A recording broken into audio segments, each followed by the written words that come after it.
कितनी होती है सल्फर की वैल्यू बताइए?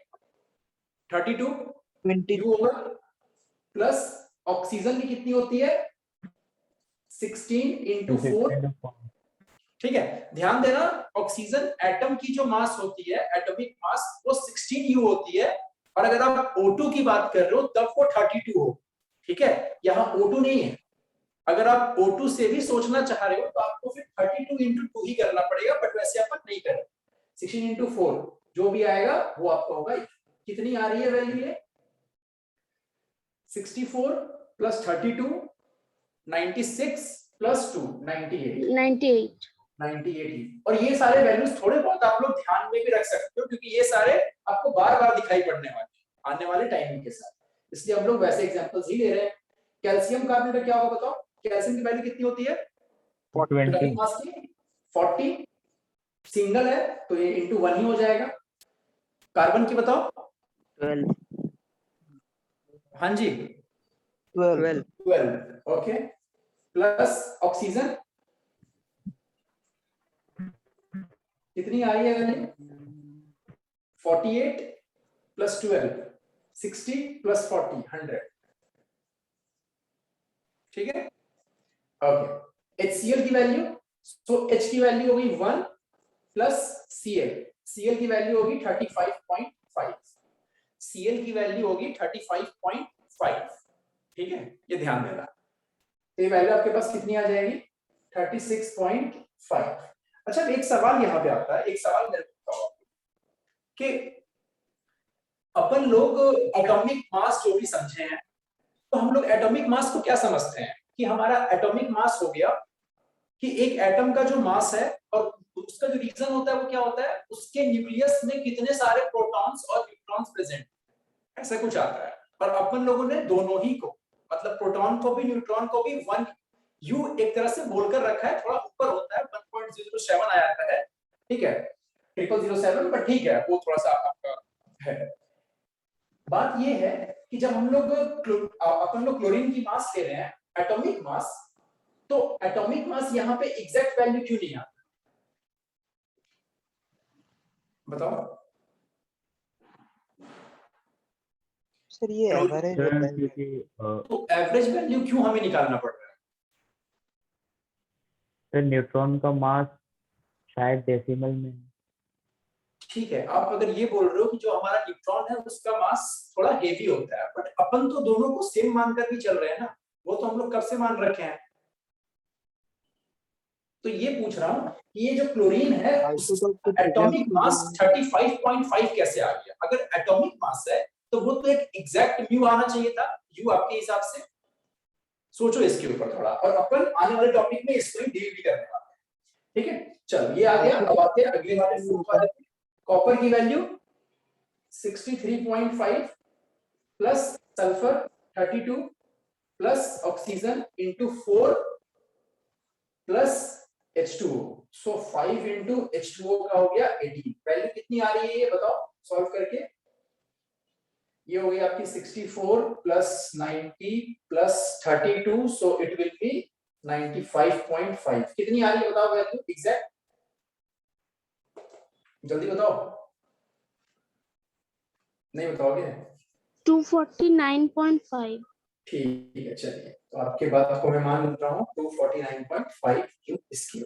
ठीक है, अब इसकी बता दो यार। 56 into 1 plus sulphur 32 239 4 into 16 plus 7 into 18 कितनी आ रही है? कितनी आ रही है? किसी ने सॉल्व नहीं करा है क्या?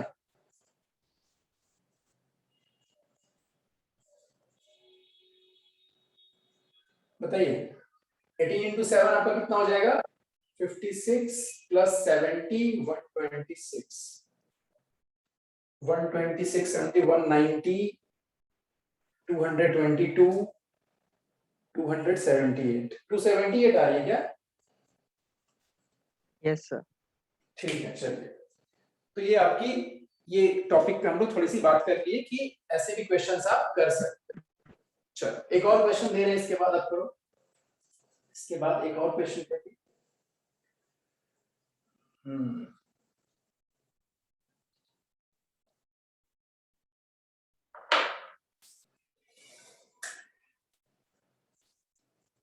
अच्छा ये बताओ मेरे को कि हमारे पास मान लो है प्रेजेंट 1 मोल ऑफ H2SO4, ठीक है, अगर हमारे पास क्या है 1 मोल ऑफ H2SO4, तो बताओ कि हमारे पास कितने मोल है हाइड्रोजन एटम के, कितने मोल है सल्फर एटम के, और कितने मोल है मतलब होंगे उसमें ऑक्सीजन एटम के।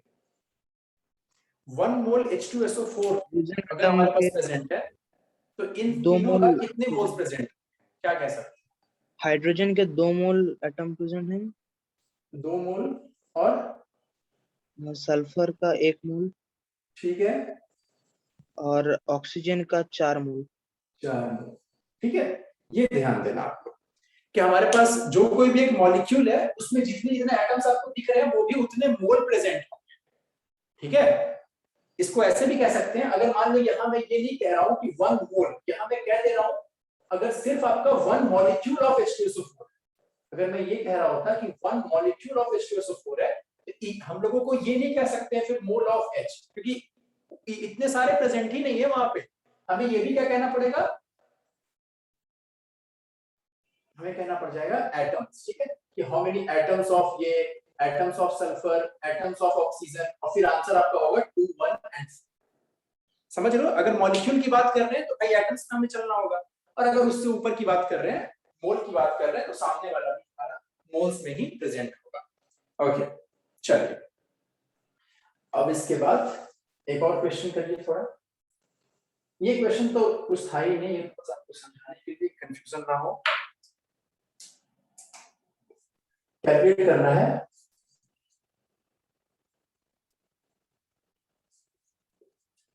if we have 5 moles of, let's say H2SO4, ठीक है, H2SO4, if we have 5 moles of H2SO4, पहला, how many atoms of oxygen is there, बताइए। Second, how many moles of sulfur is there, और बताइए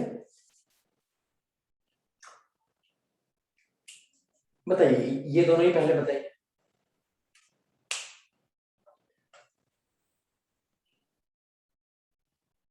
sir first number of sir first तो 4 होगा। 4 होगा, yes sir. ठीक है, ऑक्सीजन 20, और सर S1 मोल। ठीक है,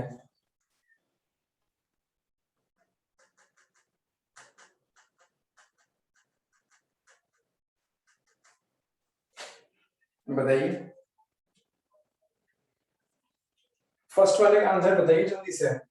सर 33.115 into 10 to power 23। ठीक है, देखते हैं, और बताइए।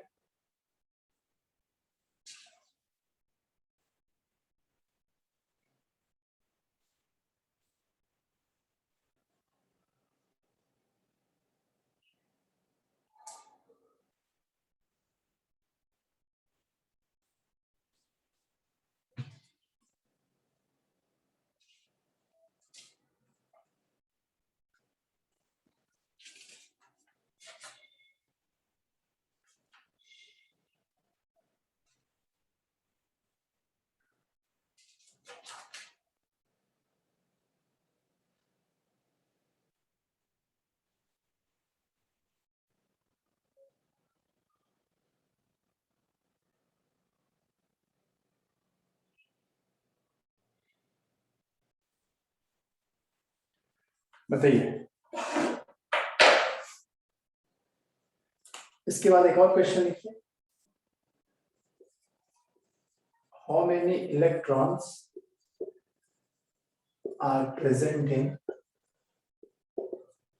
1.6 gram of CH4। CH4 molecule है हमारे पास, ठीक है, उसके 1.6 ग्राम में कितने इलेक्ट्रॉन्स प्रेजेंट हैं, ये बताइए।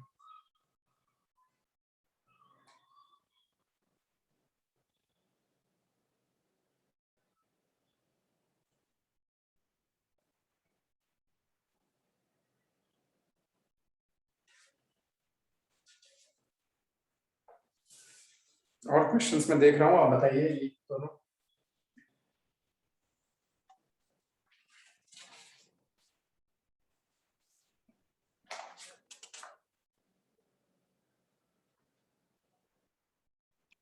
सर सेकंड वाले क्वेश्चन का आंसर होगा 6.023 into 10 to the power 22। ठीक है,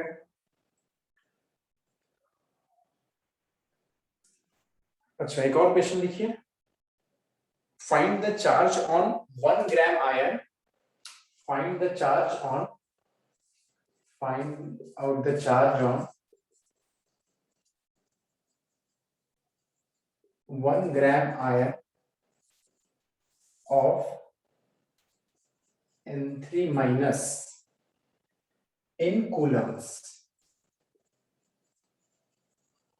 in coulombs, बताइए।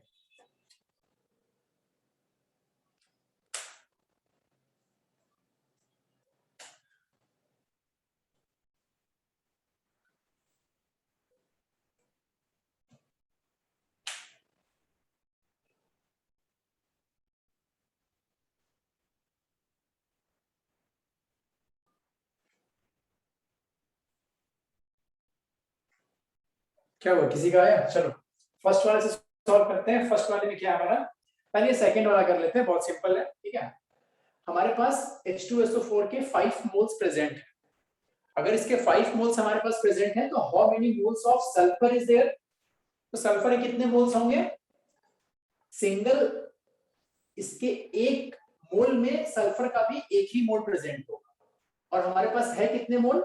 5 मोल्स ऑफ H2SO4, तो सल्फर भी कितना प्रेजेंट होगा? 5 मोल्स। ठीक है, ओके।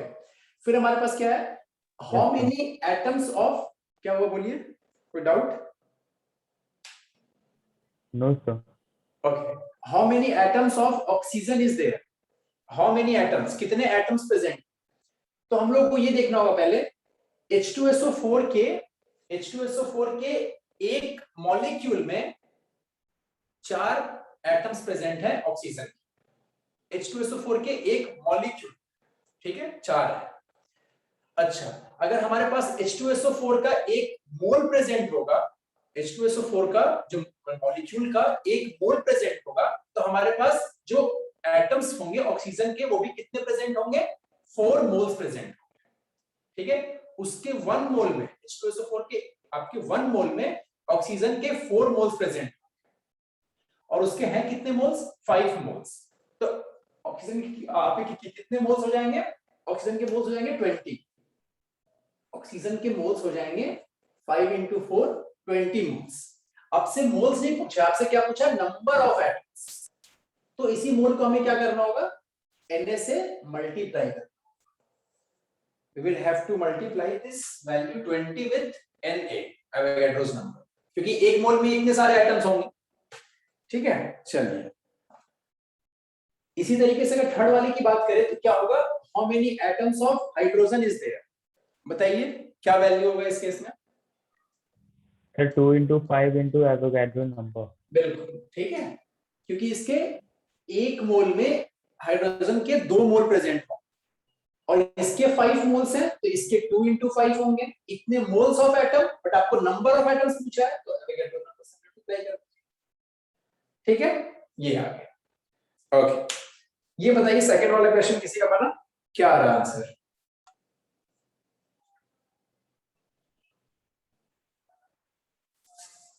बताइए सेकंड वाले का क्या आंसर आ रहा है? सेकंड वाले का है 6.023 into 10 to the power 22। अच्छा ठीक है,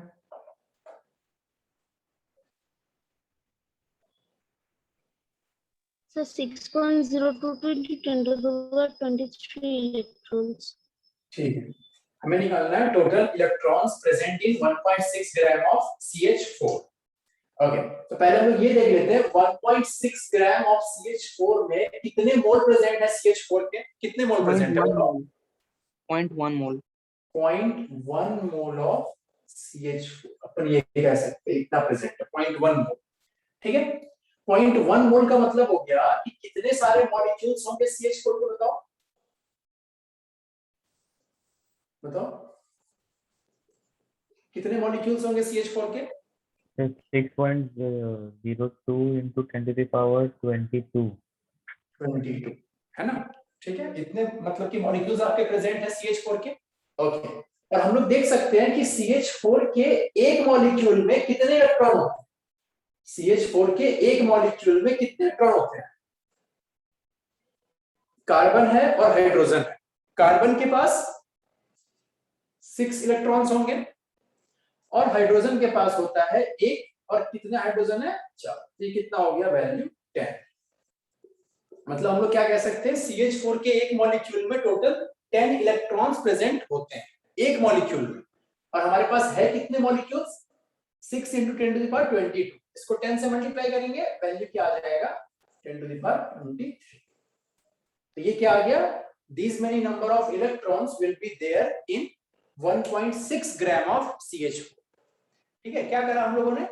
1.6 ग्राम से पहले मोल लिखा कि आपका मोल की वैल्यू कितनी आ गई, तो मोल की वैल्यू आ गई 0.1 मोल, और एक मोल में होता है एवोगाड्रोस नंबर, तो 0.1 उसको 10 से कर दिया डिवाइड, क्या आ गया? ये वैल्यू। और एक मॉलिक्यूल में कितने आ रहे थे? 10, मल्टीप्लाई किया तो फिर से जो नंबर था ये। ठीक है, ओके। ये बताइए लास्ट वाला क्या, किसी का आंसर आ रहा है? लास्ट वाले के लिए अगर आपको ये चाहिए कि वैल्यू सर कुछ कन्वर्जन बताए होते तो यहाँ पे आ जाएगा चार्ज ऑन इलेक्ट्रॉन। आपको बताया होता ना लास्ट क्लास में, चार्ज ऑन इलेक्ट्रॉन कितनी होती है? 1.6 10 to the power -19 कूलम। ये आप यूज कर सकते हो। बताइए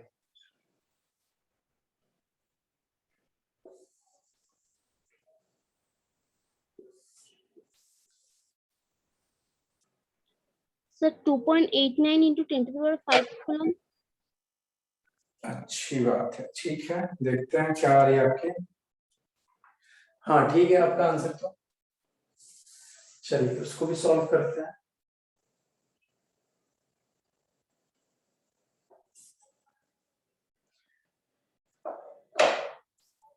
Find out the charge present on 1 gram ion of N3 minus। Okay, तो पहले तो ये सवाल आ रहा है कि ये 1 ग्राम आयन से अपन लोग क्या समझते?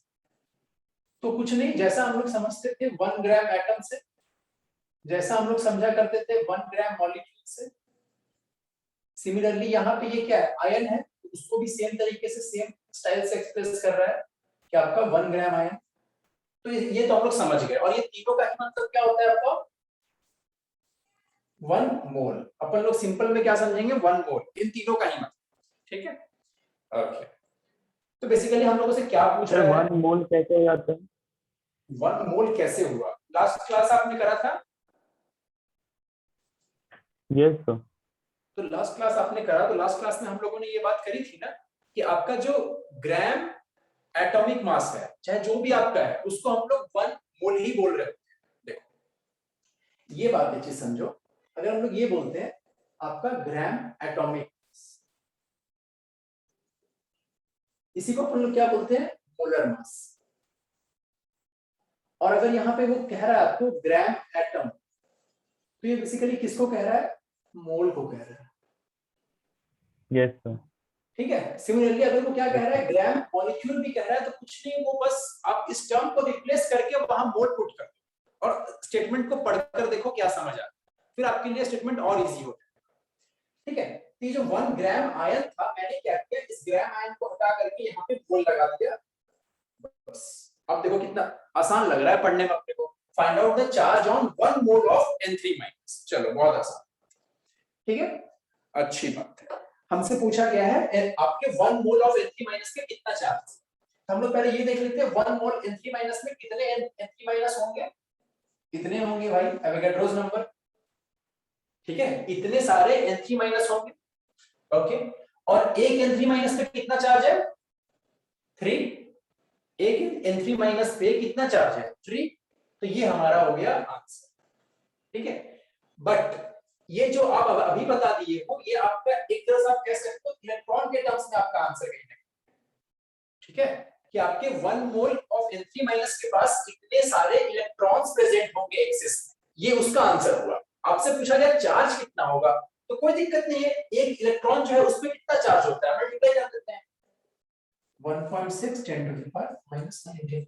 बस जो आ गया वही आंसर है आपका। 6.023 10 to the power 23 into 3 into 1.6 10 to the power -19। ठीक है, क्लियर? बताइए। Yes sir. ठीक है, चलिए आगे बढ़ते हैं। यहां तक हम लोगों की बातें हो गई। अब अपन लोग थोड़ी बातें करते हैं, एटम्स एंड मॉलिक्यूल्स की थोड़ी सी बात कर लेते हैं, फिर उसके बाद आएंगे atomic weight, average atomic wait के ऊपर।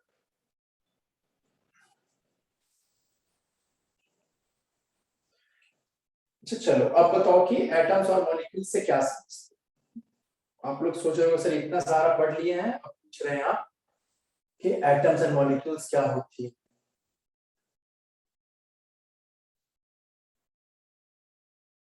चलिए बताइए, एटम से क्या समझते हैं, एटम का क्या डेफिनेशन देना चाहेंगे? और मैं सामने कोशिश करूंगा कि आपके डेफिनेशन पे कुछ फ्लॉ निकाल सकूं, देखता हूं क्या होता है, बताइए। Smallest state of matter. Smallest unit of matter, ठीक है। और कोई डेफिनेशन? एटम को डिफाइन करना बचपन से करते आ रहे हो ना, करो ट्राई करो, बताओ। It's not unit, I said state. State. State क्या होता है भाई? स्मॉलेस्ट स्टेट का मतलब क्या होगा? Smallest sir state atom is like मतलब आप एक चीज को काट रहे हैं और उसको इतना काट काट के इतना छोटा बना दिया कि वो एटम की साइज का हो गया। अच्छा, सबके दिमाग में मोर और लेस यही डेफिनेशन आ रहा होगा। तो ये बताओ, जैसा आपने कहा कि काट काट करके और छोटा नहीं कर सकते, तो जो एटम है उसके अंदर भी तो और पार्टिकल्स प्रेजेंट हैं। सर एटम बिल्डिंग ब्लॉक से कोई मैटर का। अच्छा, बिल्डिंग ब्लॉक है, ठीक है, सही बात आप कर रहे हो। तो मैं प्रोटॉन को इलेक्ट्रॉन को बिल्डिंग ब्लॉक नहीं मान सकता हूँ क्या? क्योंकि एटम को ही बना रहे हैं प्रोटॉन और इलेक्ट्रॉन न्यूट्रॉन, है ना? तो उनको बोल देते हैं बिल्डिंग ब्लॉक। मतलब मैं क्या कह रहा हूँ समझना, आपका डेफिनेशन है, मान लो कि आप ये कह रहे हो कि हमारे पास H2O मान लीजिए है, सामने मेरे पास पानी है, ठीक है, इस बोतल में पानी है, ठीक है। अब ये बताओ कि इस बोतल में जो पानी है इसको कौन बनाया है? H2O के मॉलिक्यूल्स बनाए हैं, ठीक है। Yes sir. ओके, तो हम लोग को पता है कि इसके लिए जो सबसे बेसिक यूनिट है वो कौन है? H2O का मॉलिक्यूल। आप ये कह रहे हो तो फिर तो ये आंसर H2O का मॉलिक्यूल को अपन कह सकते हैं बेसिक। आप कहोगे नहीं सर, H2O का जो मॉलिक्यूल है उसको भी तो एटम्स बनाया है ना। गुड गुड, मतलब एटम्स बिल्डिंग ब्लॉक है। मैं ये कहूंगा कि एटम को भी तो कुछ लोग बनाया है ना, इलेक्ट्रॉन प्रोटॉन न्यूट्रॉन। ये बिल्डिंग ब्लॉक वाला कॉन्सेप्ट तो उतना अच्छा नहीं लग रहा है। और बताओ, कुछ ट्राई कर। एटम डिफाइन करने को कहा हूं यार, बचपन से पढ़ते आ रहे हो, करो डिफाइन।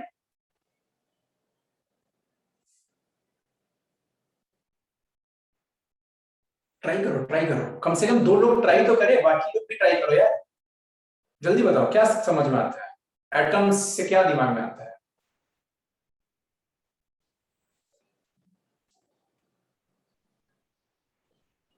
बताइए, कोई आंसर नहीं?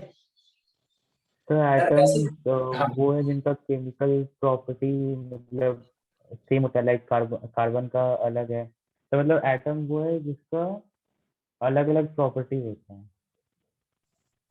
अच्छा चलो, एक बार को मतलब इसको आपको लैंग्वेज में तो कतई नहीं लिख सकते हो, और एटम को डिफाइन करने के लिए ही आपको अलग किसी का हेल्प किया जाए, तो ये तो बहुत ही मतलब वो बेकार बात होगी। मतलब जैसे मैं समझ रहा हूँ क्या, ऐसा एक बार मैं मान लो आपसे ऐसा पूछ रहा हूँ कि जो ब्रिक होता है उसका डेफिनेशन क्या है। मान लो एक एनालॉजी बना रहा हूँ, तो आप ये डिफाइन कर रहे हो कि ब्रिक सर वो चीज है ना, कि मान लीजिए ब्रिक वो चीज है कि सामने वाले का घर और जो मेरा घर है ना, दोनों में वो अलग अलग यूज हुआ है इसका, तो वो चीज ब्रिक है। मतलब थोड़ा सोच कर देखो कि तुम कहना क्या चाह रहे हो, मैं समझ रहा हूँ, बट कोई ऐसे थोड़ा समझेगा नहीं बात को। अलग अलग बहुत चीजें, मॉलिक्यूल जो हमारा मॉलिक्यूलर लेवल है उसमें भी चीजें अलग अलग है। मतलब अगर मान लो मैं लेता हूँ इथाइल अल्कोहल, ठीक है, और एक तरफ लेता हूँ वाटर, तो उसमें भी वो चीजें अलग अलग है, उसको मॉलिक्यूल कह देंगे लोग। पर मैं ये नहीं कर रहा हूँ कि आपको मतलब जबरदस्ती बोल रहा हूँ गलत है, मैं आपको बस ये फील करा रहा हूँ कि सोचकर देखो कि एक बेसिक सा डेफिनेशन भी कितना मतलब ऐसा है कि हम लोग को सोचना पड़ेगा, उसको फॉर ग्रांटेड नहीं ले सकते। ट्राई करो, कोई और ट्राई करो। The smallest particle of any matter. Smallest particle of any matter, ठीक है, मतलब वही बात है जो पहले वाले को बोला, वही बात आपको। और कोई ट्राई करो, कोई दिक्कत नहीं है। और कोई किसी के दिमाग में कुछ भी आ रहा है बोल दो, देखते हैं फिर उसके ऊपर डिसाइड करते हैं।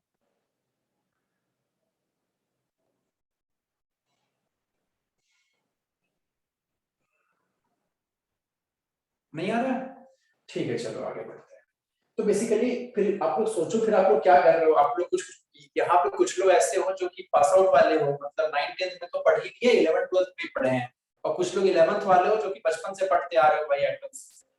तो कैसे होगा फिर, ऐसे बताओ, मतलब थोड़ा ट्राई करना चाहिए आप लोगों को। अच्छा चलो, अब समझना डेफिनेशन क्या है। डेफिनेशन तो खैर क्या ही है, सबके लिए अपना अपना है, बट एक बेसिक सा डेफिनेशन जो आप लोगों के लिए कहा जा सकता है वो ऐसा है, एटम वो सबसे स्मॉलेस्ट यूनिट है। एटम वो सबसे स्मॉलेस्ट यूनिट है उस बड़े से चीज का जिसका प्रॉपर्टी वो रिजेंबल कर सकता है। मतलब समझो मैं क्या कह रहा हूं, सोच कर देखते हैं। मान लो कि मेरे पास बड़ा सा कोई चीज है, ठीक है, एलिमेंट है कोई, कौन सा है, मान लेते हैं आयरन प्रेजेंट, ठीक है, आयरन का रॉड है हमारे पास, एकदम प्योर आयरन मान लेते हैं, ठीक है।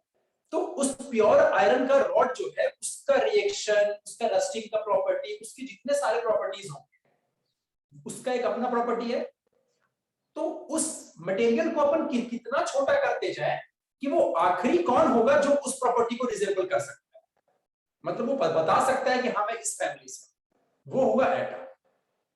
अगर आप ये सोच रहे हो कि सर एटम को भी ब्रेक तो कर सकते हैं ना, ब्रेक करने का डेफिनेशन ही नहीं है ना, मैं ऐसा कहा ही नहीं कि आप जिसको आखिरी तक ब्रेक कर सकते हो, ब्रेक की बात ही नहीं है, प्रॉपर्टी रिजेंबल करने की बात है। आप अगर ये सोच रहे हो कि अच्छा सर एटम को ब्रेक कर देंगे, आयरन के एटम मेरे को प्रोटॉन इलेक्ट्रॉन तो मिल जाएगा ना, तो प्रोटॉन उसके प्रॉपर्टी को रिजेंबल नहीं करेंगे ना, प्रोटॉन आयरन के प्रॉपर्टी को रिजेंबल नहीं करेंगे ना यार। समझ रहे हो मैं क्या कह रहा हूं, डेफिनेशन समझ आया सबको? नहीं सर, नहीं आया? हाँ सर आया। No sir.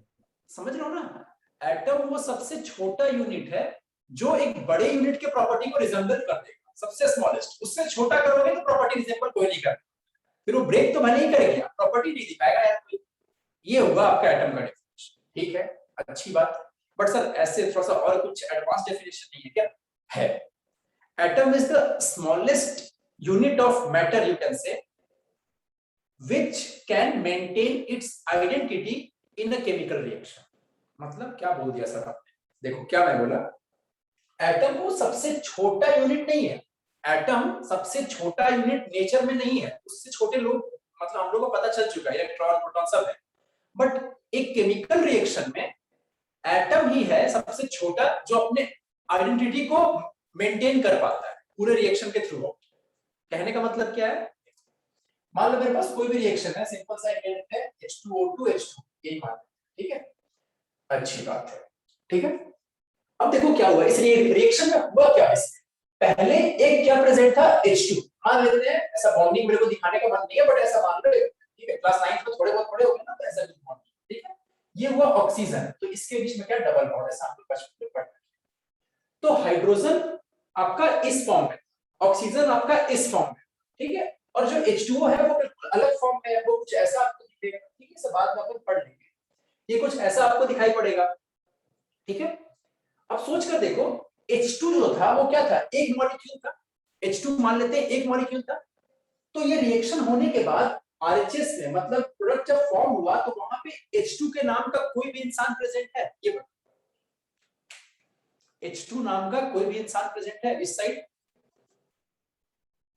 बताओ। Yes sir. है, कौन प्रेजेंट है? H2 नाम का कोई प्रेजेंट है क्या, कि मेरा नाम H2 है, मैं हाइड्रोजन हूं, प्रेजेंट है क्या हाइड्रोजन? No sir. नहीं जैसे present। वो साथ में अगर यहाँ पे O2 है, एक मॉलिक्यूल है, यहाँ पे O2 के फॉर्म में प्रेजेंट है क्या? नहीं प्रेजेंट है। कहने का मतलब कि H2 और O2 अपने एग्जिस्टेंस को, अपने आइडेंटिटी को मेंटेन नहीं कर पाए, होल्ड नहीं कर पाए, लूज कर दिए। केमिकल रिएक्शन में अगर स्टार्टिंग में H2 था कि मैं H2 गैस हूं, तो प्रोडक्ट फॉर्म होते होते उसका आइडेंटिटी खो गया, ठीक है। तो आखिरी कौन है जो मेंटेन कर पाता है, वो है कहने का मतलब हाइड्रोजन के एटम यहां भी प्रेजेंट हैं और उतने ही हाइड्रोजन के एटम अभी भी यहां भी प्रेजेंट हैं।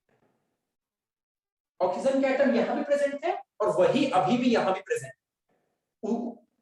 मतलब एटम से नीचे के चीजों का कोई इसमें नहीं, ठीक है। अब देखो, इसीलिए कहीं ना कहीं हम लोग बैलेंसिंग भी कर पाते हैं। अब जो क्लास 10th में बैलेंसिंग करके आए हो, क्लास 10th की केमिस्ट्री में चैप्टर 1 में बहुत सारे बैलेंसिंग करते हो ना अपन लोग, ये प्लस ये फॉर्म्स ये एंड ये बैलेंसिंग, बैलेंस द रिएक्शन, और आराम से 2 3 अपन पुट करते रहते हैं कोएफिशिएंट्स, ठीक है। वो बैलेंसिंग आप किस बेसिस पे कर रहे होते हो बताओ तो? बैलेंसिंग अगर मैं मान लो इसी रिएक्शन को बैलेंस करने को कहूंगा, आप लोग क्या करोगे? आप लोग बोलोगे सर ठीक है, यहाँ पे ऐसा कर देते हैं, यहाँ पे इसको हाफ टू, सिंपल इसी को हाफ कर देते हैं। मैं हाफ नहीं करना चाह रहा था अभी पहले, तो इसको कर देते हैं ऐसा कि इसको 2 कर दिया सर और इसको भी 2 कर दिया सर, अब ठीक लग रहा है ना। तो बेसिकली आप करना क्या चाहते हो? आप बैलेंसिंग किए कैसे हो? आप उसमें बैलेंसिंग करते समय भी, हाँ क्या बोल रहे हो? एटम का नंबर को बैलेंस करना। बिल्कुल, एटम के नंबर पे आप बैलेंस कर रहे हो। तो सोच कर देखो ना, आप एटम के नंबर पे क्यों बैलेंस कर रहे हो? आपको पता है ये बात बैक ऑफ द माइंड कि एटम अपना आइडेंटिटी लूज नहीं करेगा। आप बैलेंसिंग में मॉलिक्यूल का कॉन्सेप्ट यूज कर रहे हो क्या यूज? क्या हाइड्रोजन का यहाँ पे 1 मॉलिक्यूल है, इस साइड भी रहेगा 1 मॉलिक्यूल? नहीं यूज कर। क्या आपको पता है molecule will lose its identity but atom will not. इसीलिए आप बैलेंसिंग में एटम का कंजर्वेशन लगा रहे हो। एटम का डेफिनेशन भी वहां से आ सकता है। मतलब इस तरीके से हम लोग एटम के बारे में सोच सकते हैं कि एटम सबसे छोटा चीज ऐसा है यहाँ पे जो अपने आइडेंटिटी को मेंटेन कर पा रहा है, ठीक है। ये हुआ एटम। डेफिनेशन आप अपने अकॉर्डिंग वहां पे लिखते चलना जैसा आपको चाहिए, ठीक है। मतलब ये सब सारे जो आपके डेफिनेशन है ये आप समझ गए ना। अपने लैंग्वेज में आप हिंदी, इंग्लिश, बंगाली जो आपका लैंग्वेज है आप उस लैंग्वेज में वहां पे लिख लो।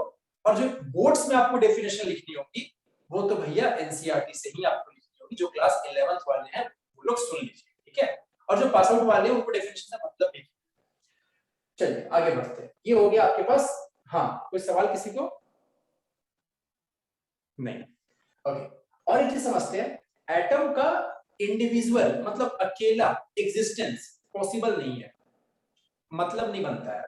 जैसे कि क्या कह सकते हैं, आप ऐसे देखो अगर कि आपके पास ये क्या है H2, अगर हाइड्रोजन को प्रेजेंट होना होगा वो H2 के फॉर्म में प्रेजेंट होगा। कभी भी आप ऐसे नहीं देखने वाले हो H, ये क्या है, मैं हाइड्रोजन हूं, ऐसा कभी नहीं होगा, ठीक है। ये हमेशा प्रेजेंट होगा किस फॉर्म में होगा तो H2, और नहीं तो किस में होगा H+, मतलब इस तरीके से वो प्रेजेंट होगा। H- भी होता है बट वो बात की बात है। ये इस फॉर्म में प्रेजेंट होगा। अगर बात करते हैं ऑक्सीजन की तो वो एटम आपको नहीं मिलने वाला है कहीं भी, हमेशा O2 मिले, ठीक है, ओके। अगर आप अब ये सोच रहे हो मान लो कि सर ऐसा कैसे है, हमारे पास मान लो अगर हम लोग ये लिख रहे होते हैं कॉपर, या फिर मान लो ये लिख रहे होते हैं Fe आयरन, तो आयरन तो एग्जिस्ट कर रहा है ना, फिर तो यहाँ तो 2 3 नहीं लिखा हुआ है नीचे पे। तो जब आयरन प्रेजेंट करता है तो आप एक सिंगल आयरन एटम की बात नहीं कर रहे हो, और आप कभी भी एक सिंगल आयरन एटम को ऑब्टेन नहीं कर सकते हो। आपके पास कहीं भी प्रेजेंट होगा। आप अगर आयरन का एक स्मॉल अमाउंट भी रिएक्शन में ऐड कर रहे हो तो उसमें बहुत सारे एटम्स आपने ऐड कर दिए, नोइंगली अननोइंगली आपने बहुत एटम्स ऐड किए भाई। एक आयरन का रॉड भी प्रेजेंट है ना, तो उसमें Fe करके बहुत सारे Fe लगे, एक एटम नहीं रहेगा। कहने का मतलब ये, ठीक है, ओके। अब आपके दिमाग में अगर ये सवाल आ रहा है कि सर अगर ऐसा है तो फिर ये क्या है, हीलियम? हीलियम कैसे एग्जिस्ट करता है बताओ? हीलियम कैसे एग्जिस्ट करता है? He2 कैसे करता है बताओ? आर्गन कैसे करता है? Ar2। क्रिप्टन कैसे करेगा? ज़ेनन कैसे करेगा? रेडन कैसे करेगा? बताओ 8 9 10 क्या करते हैं बताओ? मॉलिक्यूल कैसे करेगा? 3 कर दूं? ये सारे जो है ना, सोच कर देखो ऐसे भी, ये सारे क्या है आपके नोबल गैसेस कहते हैं अपन, और नहीं तो क्या कहते हैं इनर्ट गैस, ठीक है। थोड़ा सा बात यहाँ समझना एक बार, इनका नाम इनर्ट गैसेस क्यों पड़ा? क्योंकि इन सब में ऑक्टेट कंप्लीट है। एटम के जिंदगी का एक मेन मकसद क्या होता है? ऑक्टेट कंप्लीट करना, ठीक है। ऑल्दो आप आगे जाकर के जब आप केमिकल बॉन्डिंग पढ़ रहे होंगे तो आपको ऑक्टेट रूल का वायलेशन भी बहुत दिखाई पड़ेगा, ठीक है, और उसके प्रॉपर कारण भी आपको बताए जाएंगे। बट जो फर्स्ट सेकंड पीरियड तक के एलिमेंट होते हैं, छोटे वाले एलिमेंट, वो लोग ऑक्टेट को अपना जिंदगी मानकर चलते हैं, वो लोग कभी वायलेट नहीं करते हैं, ठीक है। तो मतलब हीलियम, नियन, ये सब को तो भाई कभी अलाउड ही नहीं है कि आप लोग वायलेट कर सकते। तो और जो इसके आगे वाले हैं, मतलब ऑक्सीजन, नाइट्रोजन, ये सब सेकंड वाले तक है ना, तो ये लोग नहीं वायलेट करते, ठीक है। जो बड़े वाले होते हैं वो लोग, ठीक है। तो कहने का मतलब ये है कि आपका अगर ये इनर्ट है तो ये किसी से रिएक्ट नहीं करने वाला है। अगर रिएक्ट नहीं करने वाला, ऑक्टेट कंप्लीट है, तो ये किसी से क्यों बॉन्ड बनाएगा? तो ये फिर हीलियम यहाँ पे He2 भी क्यों फॉर्म करेगा? आखिर ये ऑक्सीजन O2 क्यों फॉर्म किया? O2 क्यों फॉर्म किया था? क्योंकि इसके वैलेंस इलेक्ट्रॉन में 6 ही थे, इसके वैलेंस इलेक्ट्रॉन 6 ही थे, सामने वाले के भी 6 होंगे, तो दो इन लोगों ने शेयर करके अपना भी 8 कर लिया और ये भी अपना भाई साहब। इसको ऐसे मैं ड्रॉ कर देता हूं, आसान होगा आपको समझना, ठीक है। ये इसके 6 थे और ये इसके 6 थे, ठीक है, और दोनों ने फिर मिला करके दोनों का 8 हो गया, देखो। तो ये काम इन लोग किया था। O2 वाले इसलिए उस फॉर्म में एग्जिस्ट कर रहे हैं, इनको ऐसा कोई रिक्वायरमेंट नहीं। अगर नहीं है तो ये सिर्फ किस फॉर्म में एग्जिस्ट करता है? HENEAR, क्रिप्टन, ज़ेनन, रेडन, ये सारे आपके ऐसे सिंगल फॉर्म में एग्जिस्ट करते हैं। अब सवाल ये आता है कि अगर ये सिंगल फॉर्म में ऐसे एग्जिस्ट कर रहे हैं, सर अब की बार क्या करोगे आप? आपने यहां तो बच गए थे, आप कहां थे? H2O2, इन सब में तो आपने कहा कि कंबाइंड है। फिर अपन लोगों ने कहा कि सर आयरन के साथ क्या होगा? Fe, तो वहां भी आपने कह दिया कि रॉड पूरा है तो उसमें बहुत सारे होंगे।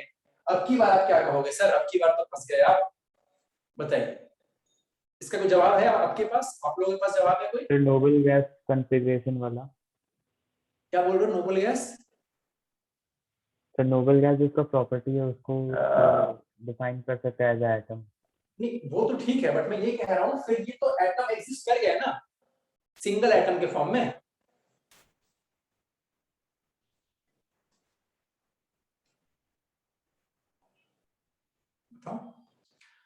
अच्छा चलो एक चीज और बात कर लेते हैं। हाँ ये ठीक है ना, आपको इसका आंसर देता हूँ, फिर वो सवाल आप लोगों से पूछता हूँ। हाँ सवाल ये है आप लोगों का कि इसे हम लोग नोबल गैस कहें या फिर इनर्ट गैस कहें, या फिर दोनों ठीक है? और दोनों ठीक है तो फिर दो नाम क्यों पड़ गया? फिर दो नाम क्यों पड़ा? एक ही नाम से काम नहीं चल रहा था क्या? क्या लगता है? चलो उससे पहले ये बात कर लेते हैं, ये सारे जो है ना, इन सबको अपन लोग एटम के वे में डिफाइन ही नहीं कर रहे, इनको अपन लोग बोल रहे हैं मॉलिक्यूल, ठीक है।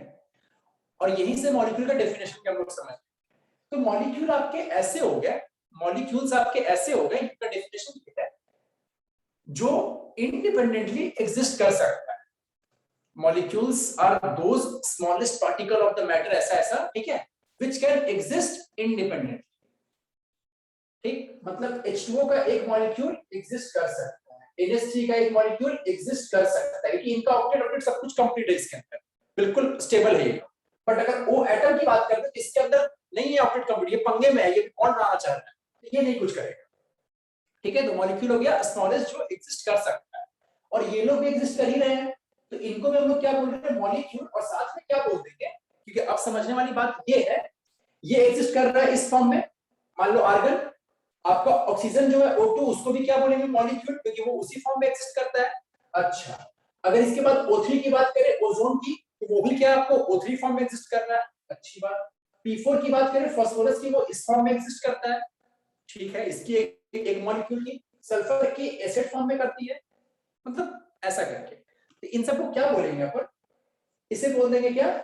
Die atomic molecule. ऑक्सीजन को डाई एटॉमिक मॉलिक्यूल। इसे क्या बोल देंगे? Monoatomic molecule. Monoatomic molecule. इसे क्या बोल देंगे? ट्राई एटॉमिक, टेट्रा एटॉमिक और ऑक्टा एटॉमिक जो आप मॉलिक्यूल्स, ठीक है। तो ये आपका एक थोड़ा बेसिक था एटम्स एंड मॉलिक्यूल्स के ऊपर। चलिए आगे बढ़ते हैं, यहां तक क्लियर सबको? तो नोबल गैस Yes, और sir. इनर्ट गैस में डिफरेंस हाँ है? गुड। नोबल गैसेस और इनर्ट गैसेस में क्या डिफरेंस था? क्या नाम पड़ा दो, क्यों पड़ गया, बताइए जल्दी।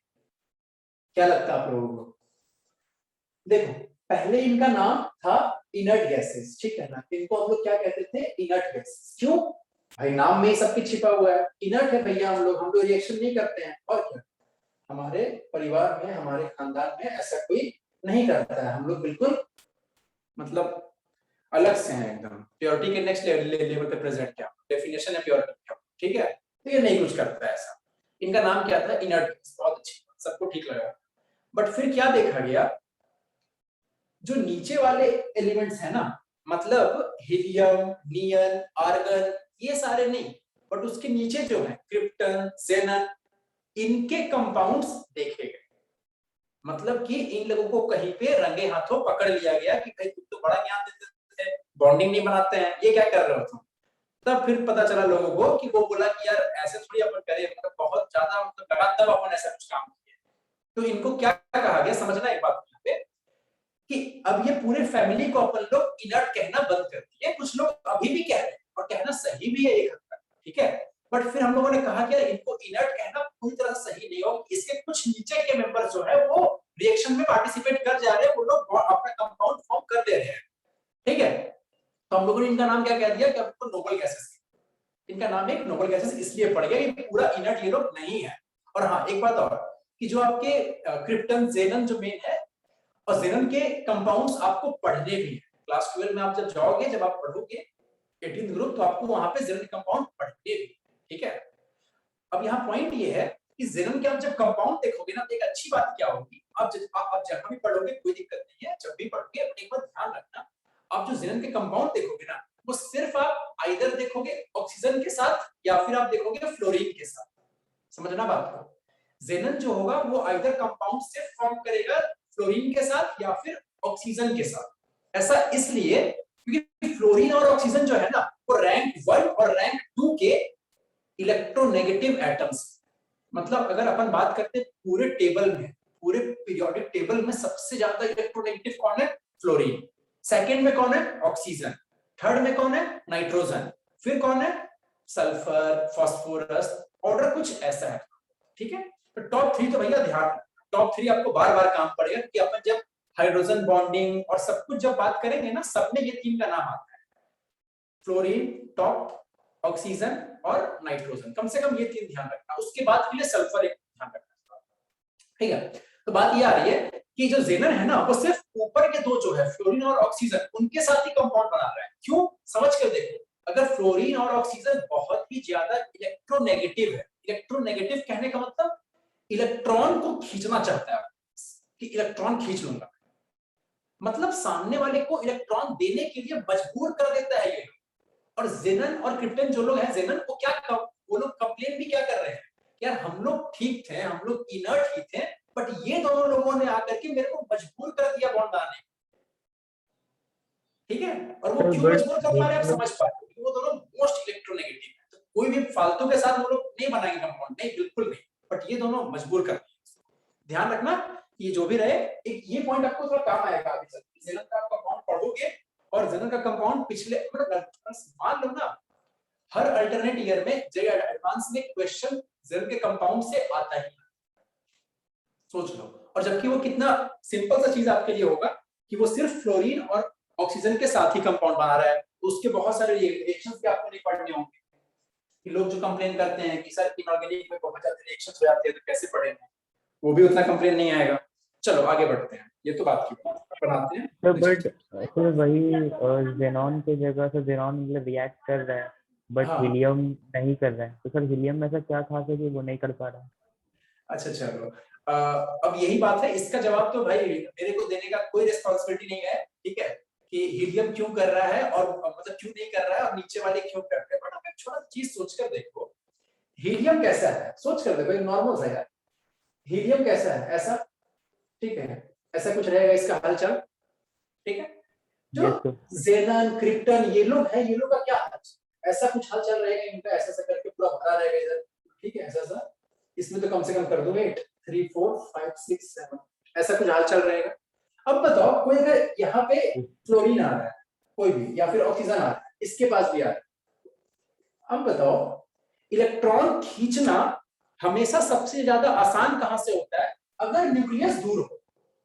क्योंकि तुम क्या खींच रहे हो, जो न्यूक्लियस वहां प्रेजेंट है ना पॉजिटिव चार्ज, वो भी उसको खींच रहा है। यहाँ पे जब इलेक्ट्रॉन को लेने आया, इससे न्यूक्लियस बहुत सामने है, तो यहाँ पे खींच पाना आसान है क्या, और यहाँ पे बहुत दूर। थोड़ा फील आ रहा है। तो ये एक आप कह सकते हो कि इसमें मेन रीजन है। इसीलिए जो लोग दूर थे उतना कॉन्टेक्ट में नहीं रहे, तो बस हो गया। चलो, तो यहां तक तो बातें कर ली हम लोगों ने, बेसिक बातें। चलिए अब आगे बढ़ते हैं। अब हम लोग देखने जा रहे हैं एवरेज एटॉमिक। अब इस सवाल को हम लोग जवाब देंगे, इस सवाल को हम लोग हैंडल करेंगे जो आपसे मैंने पूछा था कि क्लोरीन का एटॉमिक वेट 35.5 थी, 35, 36 ऐसा क्यों नहीं है? अगर आप पूरे पीरियोडिक टेबल को भी देखोगे ना, तो ऐसा कोई एलिमेंट नहीं है, लगभग कोई एलिमेंट ऐसा नहीं है जिसका एटॉमिक वेट जो आपके ऊपर लिखा रहता है उसको एग्जैक्ट होल नंबर में देख पाओ। बहुत बुरा हाल है। क्यों भाई? इवन कार्बन तक का नहीं सेम है भाई, कार्बन का भी 12 आपको नहीं मिलने वाला है, समझ ना? मैं एटॉमिक वेट की बात कर रहा हूं। एक बात यहां पर थोड़ा सा ध्यान देंगे, चलो ठीक है, समझ लेंगे। मैं एटॉमिक मास की बात नहीं कर रहा हूं, बट ठीक है, समझ लेंगे क्या होता है। समझ रहे हो मैं क्या बोल रहा हूं? हाँ सर।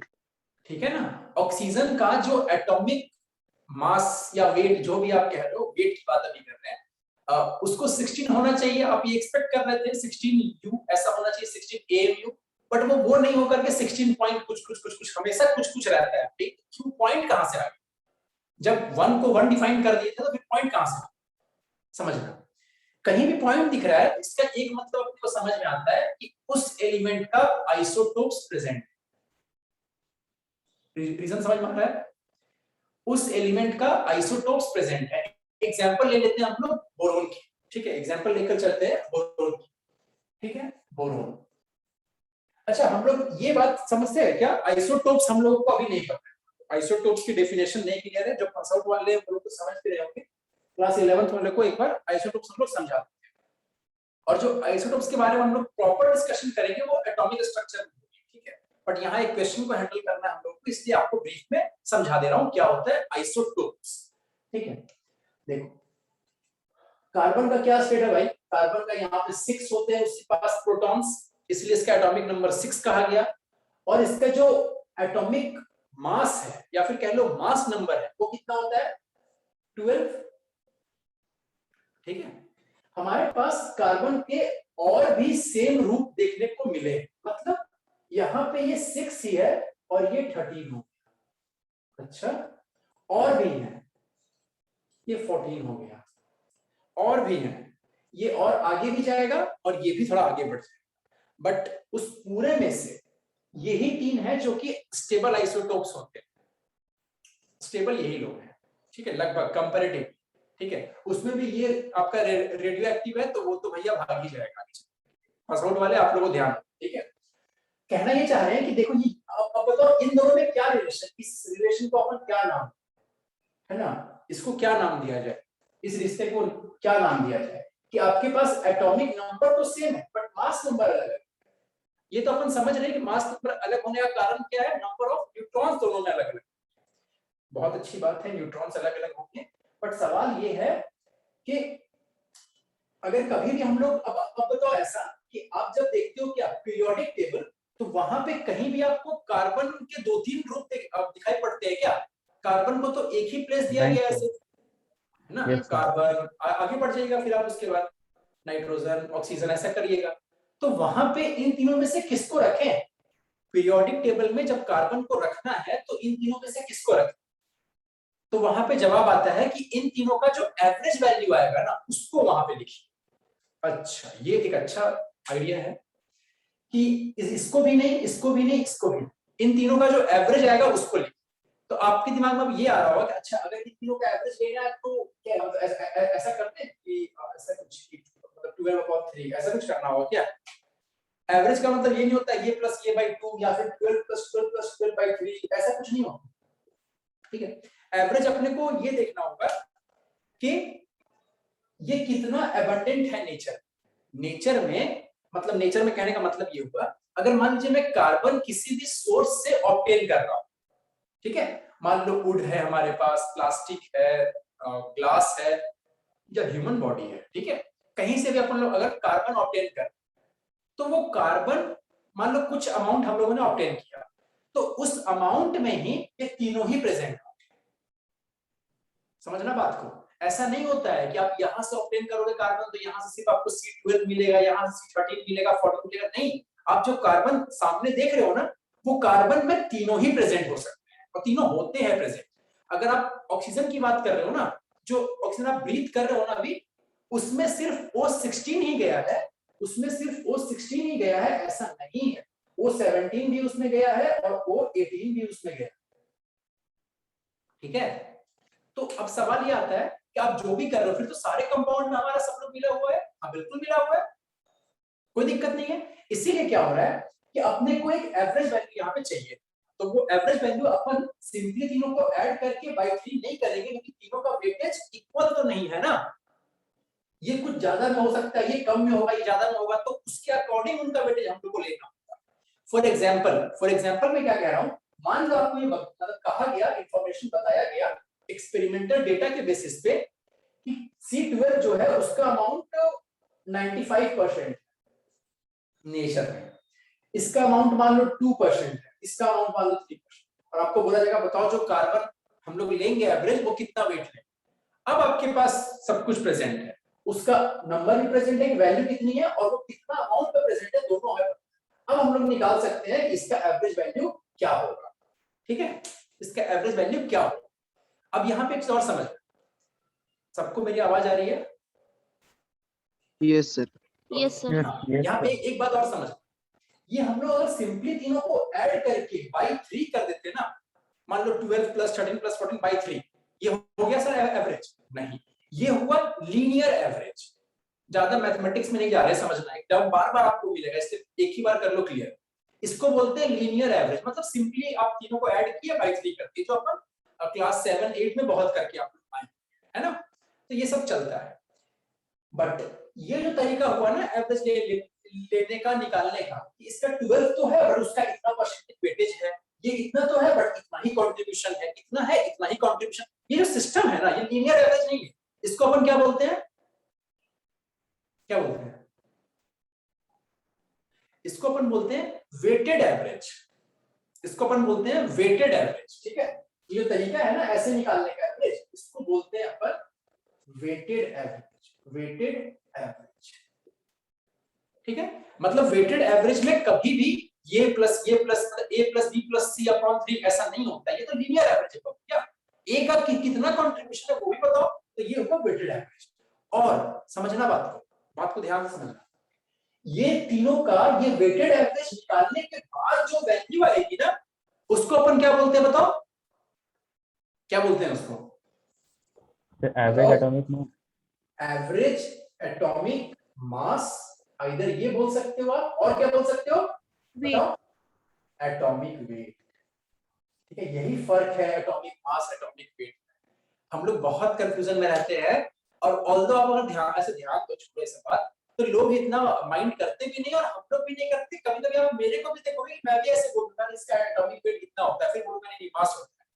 लोग इतना सोचते नहीं है, बट अगर एग्जैक्ट डेफिनेशन वाइज जाना है ना, तो अगर मैं आपसे कहता हूं कार्बन 12 का, या फिर कार्बन 12 ऐसा नहीं बात करते हैं, अगर अपन बात करते हैं कि सिर्फ मतलब एक कार्बन का कितना एटॉमिक मास है, तो वो वैल्यू होगी एक सिंपल वैल्यू, वो वैल्यू की आंसर क्या हो सकती है 12 13 14 ऐसा आंसर हो सकता है। बट जब अपन बोलते हैं एटॉमिक वेट क्या है, तो वो एटॉमिक वेट आपका मोस्टली डेसिमल्स में आता है। Atomic weight is nothing but average atomic मास, ये ध्यान देना और समझना।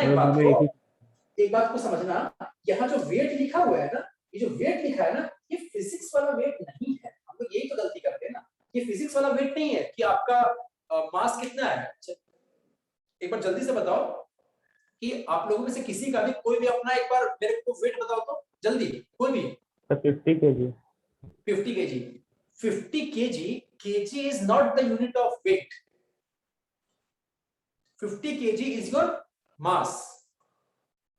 Even if you will go to the moon, you will have the same mass out there, 50 kg, but the weight will be decreased because weight depends on some other factors like primary gravity, और gravity वहां पे 1/6 हो जाएगी, तो आपकी wait 1/6 होगी, आप ऐसा कह सकते हो, बट आपका मास तो सेम रहेगा, because mass is the amount of substance present in it. आपके ऐसा तो नहीं आप मून पे जाओगे तो आपके हाथ को मैं निकाल लूंगा, आपके सर को मैं इधर से बिल्कुल निकाल कर बाहर रख दूंगा, ऐसा तो नहीं है। तो कंटेंट तो आपका उतना ही है, तो मास आपका हर जगह सेम होगा, जो भी बात है। Your weight is not 50 kg, your weight is 500 newton, assuming g as 10 metre per second square, to be exact. अगर 9.8 करना है अकॉर्डिंगली 490 है, जो भी है, ठीक है। तो ये बात हुई, यहां तक क्लियर। जो भी बच्चे क्लास 11th के भी हैं, कोई आपसे पूछता है वेट, तो उनको न्यूटन में आंसर किया करो, ठीक है। वो केजी वेजी में क्या होता है भाई, केजी मास पूछा था क्या तुमसे, और मास पूछा तब आप उसको केजी में आंसर करोगे। हाँ, गुड क्वेश्चन। मेरा मास है 55 केजी, 45 केजी, 40 केजी, गुड।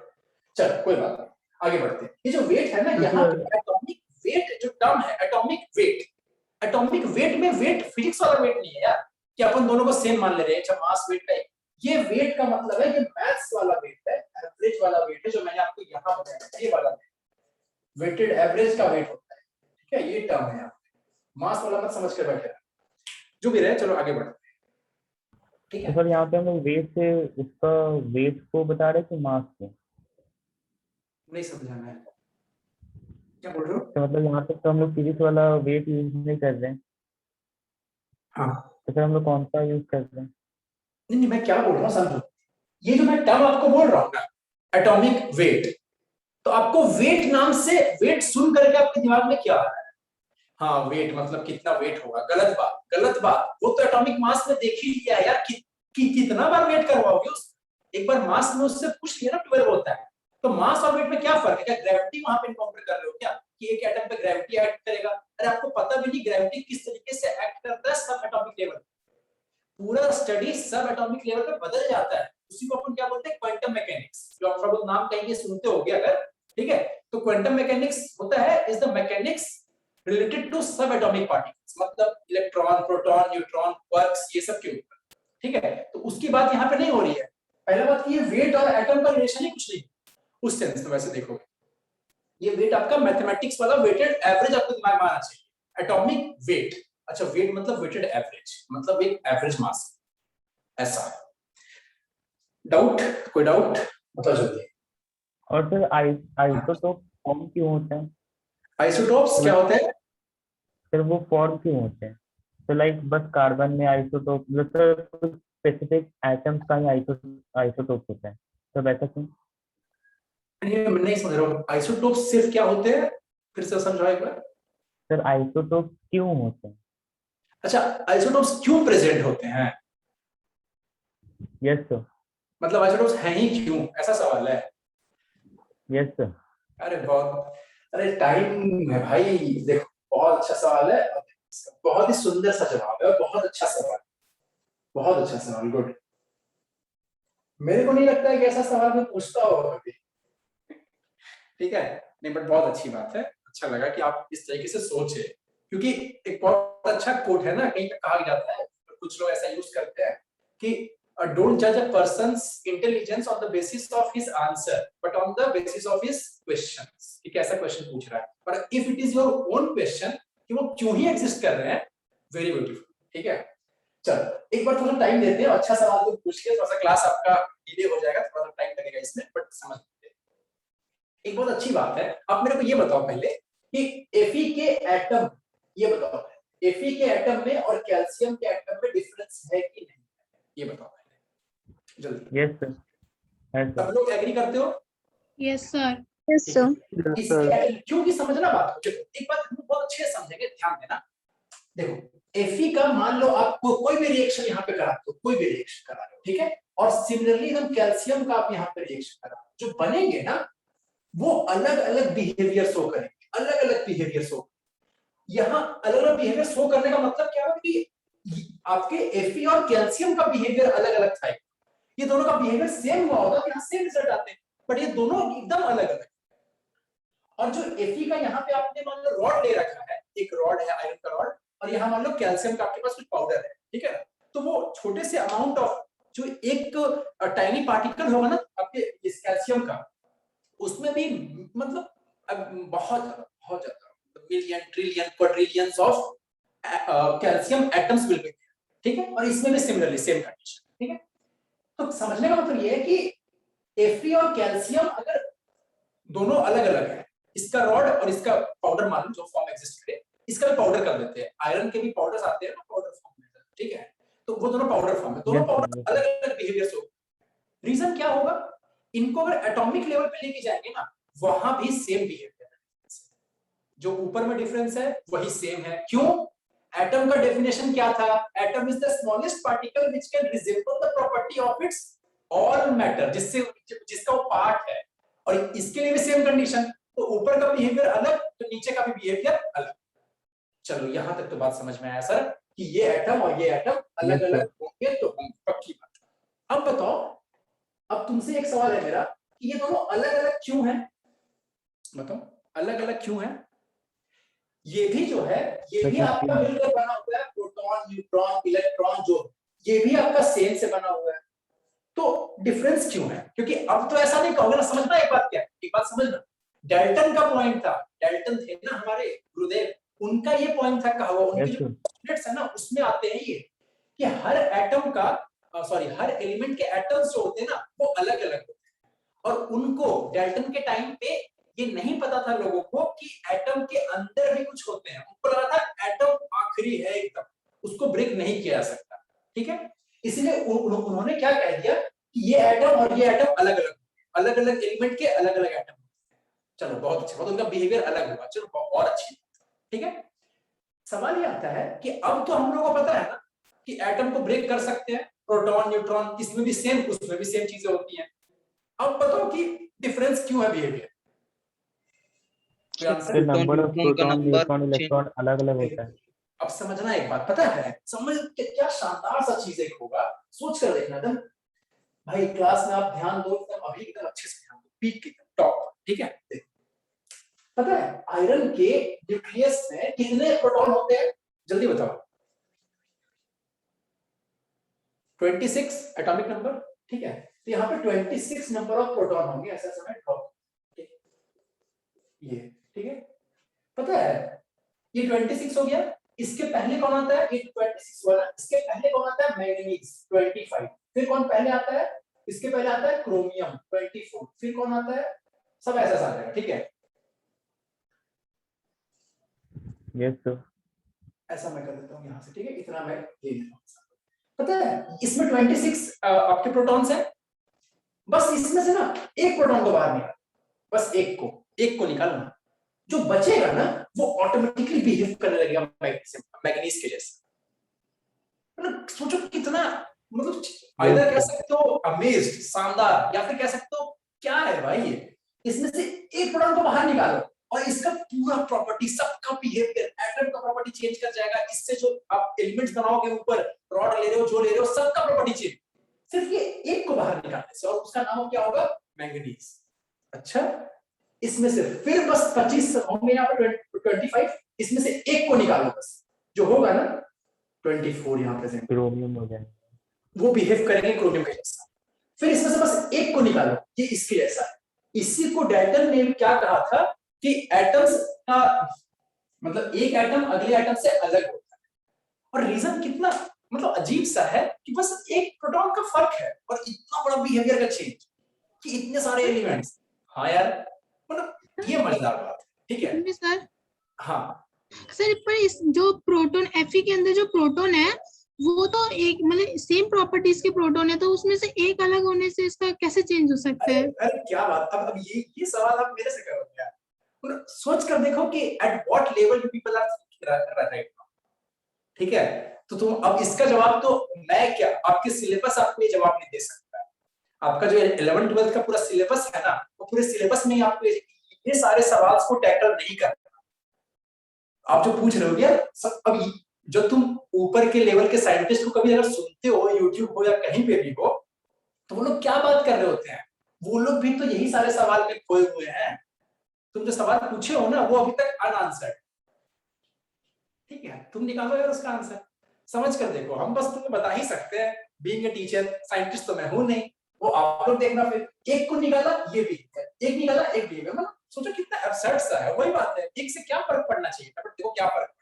और ऐसे इसी को रिपीट कर दोगे तो मैग्नीशियम का एक अलग सा कंपाउंड बनेगा, क्रोमियम अलग, आयरन का रॉड बन जाएगा, ठीक है, और बिहेवियर पूरा अलग रहेगा। अच्छा चलो यहाँ से एक बात ये समझते हैं, समझना एक बात मैं क्या बोल रहा हूँ कि हाँ सर, अगर मान लीजिए ये हमारे पास क्या था, कैल्शियम। आते टॉपिक पे आते, थोड़ा टाइम भी हो रहा है हमारे पास क्लास, तो आज मैं चाह रहा था एक क्वेश्चन करने हैं। देखो कैल्शियम है और यहाँ पे आयरन 26 और 20। अब तुम्हारा आंसर आ रहा है, ठीक है, जो भाई सवाल पूछा तो सर क्यों एग्जिस्ट करते हैं, अब आपका आंसर आ रहा है। इतना मेरे को थोड़ा सा बैकग्राउंड क्रिएट करने का। इसमें क्या हुआ 20, ये इसका न्यूक्लियस है, इसमें 20 proton. The light is reflecting on the board. ठीक है अभी? Yes Okay. sir. Yes sir. ये कैल्शियम है और कैल्शियम का न्यूक्लियस में 20 प्रोटॉन, ठीक है। सोच कर देखो एक बार, अब ध्यान देना, ठीक है। इसमें एक हम लोगों ने ऐड कर दिया प्रोटॉन, ठीक है, हम लोगों ने इसमें एक और प्रोटॉन ऐड कर दिया, ये हो गया 21। एक और ऐड कर दिया 22, एक और ऐड कर दिया 23। आपके दिमाग में ये आ रहा होगा कि सर फिर तो इन सब में सिर्फ प्रोटॉन का चेंज होना चाहिए था, इसमें न्यूट्रॉन का भी चेंज क्यों आया? समझ में क्या बोला? ऐसा तो नहीं है ना कि कैल्शियम और आयरन में सिर्फ प्रोटॉन के नंबर का डिफरेंस है, नहीं, न्यूट्रॉन भी अलग अलग है, वो भी डिफरेंट। क्यों? कोई आंसर समझो। अगर सिर्फ एक प्रोटॉन ऐड करने से इससे वो बन गया होता तो फिर न्यूट्रॉन का तो वेट कैसे चेंज हो रहा है, उसका मास नंबर तो चेंज हो रहा है ना, और वो मास नंबर 1 से कहां चेंज होता है? आप अक्सर देखोगे एक एलिमेंट से अगले बढ़ने पे 2 का चेंज होता है, तो प्रोटॉन तो हमने एक ही बढ़ाया, एक और क्यों चेंज हुआ, एक और न्यूट्रॉन उसमें आ गया, तो न्यूट्रॉन क्यों आ गया? फिर इसको हल्का समझते हैं कि अगर पॉजिटिवली चार्ज इतने सारे प्रोटॉन एक साथ रहेंगे ना, ये लोग मारपीट करते हैं, ये लोग सब सिमिलरली चार्ज है ना, इतना रिपल्सन होगा कि जो न्यूक्लियस है वो ब्रेक कर जाएगा, फिर तो पूरा मैटर ही एग्जिस्ट नहीं करेगा, ठीक है। होता क्या है, इन सारे प्रोटॉन्स को भी साथ में रखने के लिए यहाँ पे आते हैं न्यूट्रॉन्स, और जैसे प्रोटॉन्स आप बढ़ा रहे हो ना, तो 23 प्रोटॉन को होल्ड करने के लिए जितना न्यूट्रॉन चाहिए उससे कम चाहिए होगा 20 को। घर में अगर 4 बच्चे हैं, उनको हैंडल करने के लिए अगर मतलब 3 आदमी चाहिए, तो अगर 20 बच्चे होंगे तो आदमी बढ़ानी पड़ेगी ना, ये 20 बच्चे तो मारपीट कर लेंगे आपस में। Yes sir. बच्चे ना बढ़ने चाहिए, अरे उनको हैंडल कौन करेगा? इसलिए न्यूट्रॉन भी बाय डिफॉल्ट आपका बढ़ता जाए, ठीक है। अब समझना एक बात अब समझना, आपके दिमाग में क्या आ रहा है अब इसके बाद कि सर अगर मान लीजिए आप ये कह रहे हो कि जो न्यूट्रॉन है उसका एज सच कोई रोल नहीं है, सिर्फ वो बच्चों को शांत कर रहा है, मतलब बेबी सीटर है, ठीक है, बस बच्चों को ध्यान रखता है, तो फिर सर तो अपने लोग जो प्रोटॉन ऐड कर रहे हैं, ध्यान देना तुम्हारा आंसर आ रहा है, जो प्रोटॉन ऐड कर रहे हैं तो सर बेमतलब का अपन न्यूट्रॉन नहीं ऐड कर सकते हैं क्या? अच्छा, करने का मन है, देखते हैं क्या होता है। क्या किया, मतलब एक इंसान है, उसको क्या मन किया कि मान लो ये 20 वाला न्यूक्लियस में प्रोटॉन प्रेजेंट है और इसमें कुछ मान लो 20 ही न्यूट्रॉन प्रेजेंट है, 20 प्रोटॉन एंड 20 न्यूट्रॉन, ठीक है। पर प्रोटॉन ऐड कर देंगे तब ये यहां से निकल के स्कैंडियम बन जाएगा, मतलब 21 वाला एक। अगर एक ना काम करते हैं, न्यूट्रॉन इसमें ऐड करके देखते हैं क्या होता है। और न्यूट्रॉन तो ऐसा है नहीं ना कि बहुत मारपीट करने वाला है, मारपीट करने वाला प्रोटॉन चार्ज है, न्यूट्रॉन तो न्यूट्रल है, वो तो बच्चा को देख रेख करने वाला है, तो वो तो आपस में भिड़ेगा नहीं। इसको देखते ऐड करके क्या होता है, एक न्यूट्रॉन आपने इसमें, अब ये क्या बन गया, यहाँ पे 20 प्रोटॉन ही रह गया, और समझना बात को, और 21 न्यूट्रॉन। अब आप क्या देख रहे हो कि ये जो एटम आपने बना दिया है स्टेबल है, मतलब ठीक चल रहा है, तो आप सोचे क्या यार, समझ में आ गया स्टेबल चीज, क्योंकि न्यूट्रॉन जो है वो न्यूट्रल है, वो पंगा नहीं किया, तो वो इसलिए स्टेबल है। बहुत अच्छी बात। फिर आपको क्या मोटिवेशन आया यार, तो ऐसे करके तो अपन बढ़ाते जाते, मतलब एकदम इंक्रीज करते जाते हैं न्यूट्रॉन, और इसमें ऐड करेंगे, समझना बात को, इसमें और ऐड करेंगे, इसको 20 छोड़ दिया, इसमें कर दिया 22, करते जा रहे हो। अरे यार, तो इसका मतलब अब एक जो न्यूक्लियस है उसका भी तो एक साइज होता है ना, ये बर्दाश्त क्यों किया? पहले एक तो हो सकता है वो बर्दाश्त कर ले, क्यों बर्दाश्त कर लिया? ठीक है, 4 बच्चे को अगर देख रेख करने के लिए 3 आदमी चाहिए थे, 4 आदमी भी हो गया, चलो ठीक है, एक आदमी थोड़ा सा वेला बैठा रहेगा। 5 आदमी हो गया, ठीक है, बस 6 7 8 10, अरे क्या चल रहा है भाई, 3 बच्चे के लिए 3 काफी था, बन यहाँ से तो वही यहाँ पे हो रहा है। और तब जाकर के जो न्यूक्लियस है ना ब्रेक कर जाए, इसीलिए आप आंख बंद करके न्यूट्रॉन नहीं ऐड कर सकते अपने मन से, बट हाँ 1-2 तक में ना कोई एटम विथस्टैंड कर जाता है, और जो कर गया तो इसके इस रूप को क्या कहा जाए? अब इसके इस रूप को जो कि बर्दाश्त कर लिया क्या कहा जाए? कुछ तो कहा जाएगा, स्टेबल तो हो गया, नाम लोगे? स्टेबल हो गया मतलब कि इनर्ट गैस में आ जाएगा। नहीं स्टेबल, अरे नहीं, सर आइसोटोप बन गया। हाँ स्टेबल मतलब कि वो ब्रेक, न्यूक्लियस स्टेबल है, समझना, न्यूक्लियस स्टेबल कहने का मतलब है कि वो ब्रेक नहीं कर रहा है। अरे जो बड़े बड़े न्यूक्लियस होते हैं ना, यूरेनियम हो गया और बड़े बड़े लेड हो गया, वो सब का न्यूक्लियस जो है वो खुद ही स्टेबल नहीं है। एटम तो बात की बात, ये खुद ही स्टेबल नहीं, वो खुद ब्रेक करता है, और जो खुद से ऐसा ब्रेक करता रहता है ना, इसी को बोलते हैं radioactive decay. Radioactive decay मतलब वो बैठा बैठा कुछ नहीं काम करने को डीके कर जाते हैं, ब्रेक कर जाते हैं। क्या मतलब है? कुछ काम करो जिंदगी में, तो वो लोग का ऐसा बेकार सा काम। इसको भी सेम कह रहे हैं, अगर बहुत ज्यादा बढ़ा दिया होते हैं न्यूट्रॉन तो वो डीके कर जाता है, क्योंकि उतना होल्ड नहीं कर पा रहा है, न्यूक्लियस ब्रेक करेगा। स्टेबल का मतलब है, स्टेबल का मतलब इनर्ट नहीं है, स्टेबल का मतलब है न्यूक्लियस होल्ड कर लिया। अगर होल्ड कर लिया तो वो एक नया फॉर्म ऑफ मैटर बन गया है, बट उसका जो रिजेम्बलेंस है वो इससे बहुत ज्यादा हो रहा है। क्यों? कि रिजेम्बलेंस का कारण होता है प्रोटॉन, तो वो तो सेम है, बट ये जो बन गया वो तो नया फॉर्म है, कुछ तो नाम दोगे।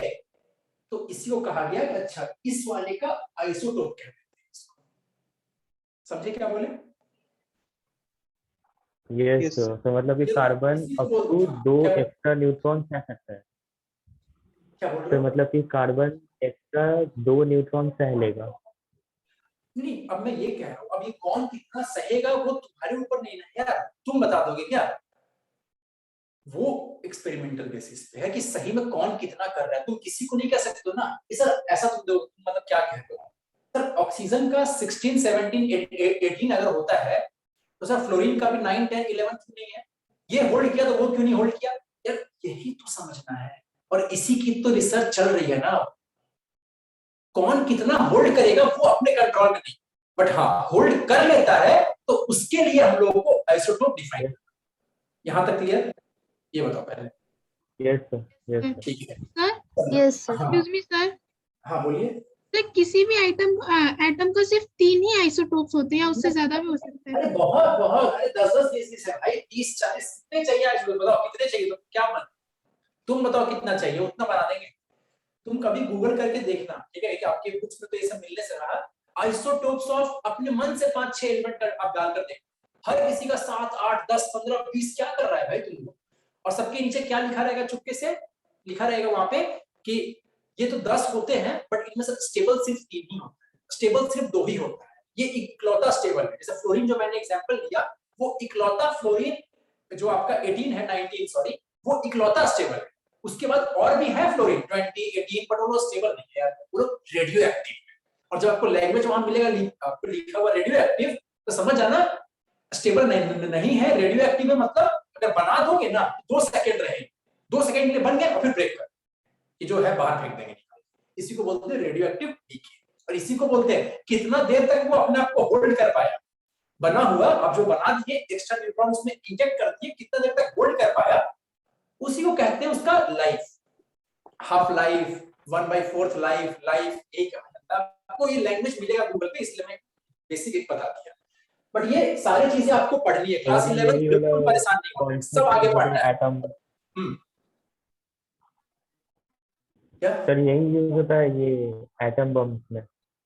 अरे यही होता है, एटम बम पूरा इसी में बना है भाई। यूरेनियम ऐसे ही यूज करते हैं, सोच कर देखो क्यों यूज करते हो, डूम डाम करते रहता है। इसी को बढ़िया से कर दिया ना, चेन बना दिया ना, अगर चेन रिएक्शन, हिरोशिमा नागासाकी हो गया। ठीक है, चलो अभी आते हैं टॉपिक पे। ठीक है, ये सब टॉपिक है कि जितना बात करो उतना चला जाएगा। सवाल का जवाब मिल गया ना, अब आगे बढ़ते हैं। अब देखना है बेसिकली हम लोगों को how to calculate the atomic weight. ठीक है, okay, average atomic weight, average atomic mass या फिर वेट। चलिए, एवरेज एटॉमिक मास, और we can say simply atomic. और ध्यान देना, ये सब टॉपिक्स पे किसी से डिबेट मत करना, ठीक है? ऐसा नहीं कि किसी से, कोई टीचर से या कोई दोस्त से बात करने लगे कि नहीं एटॉमिक वेट नहीं मास कहेंगे, ये टाइम कंज्यूमिंग है। लोग बुक्स तक में बहुत फ्रीक्वेंटली टर्म्स ऐसे ऐसे यूज करता है। अगर हल्का सा बात कर लेना तो ये एक और चलो तुम लोग का सवाल पूछता हूँ, ये बताओ कि ऑक्सीजन का 16U क्या है? जल्दी बताओ, 1 सेकंड में जवाब चाहिए। 16U is what of oxygen? क्या है? Atomic mass. Atomic mass. गलत हो गया, गलत हो गया। ये इसका रिलेटिव एटॉमिक मास। लो अब ये क्या नया आ गया, इसलिए ना क्योंकि आप इसको 16U बोल रहे हो। सोच कर देखो, क्या ऑक्सीजन को सिर्फ 16 बोल दें?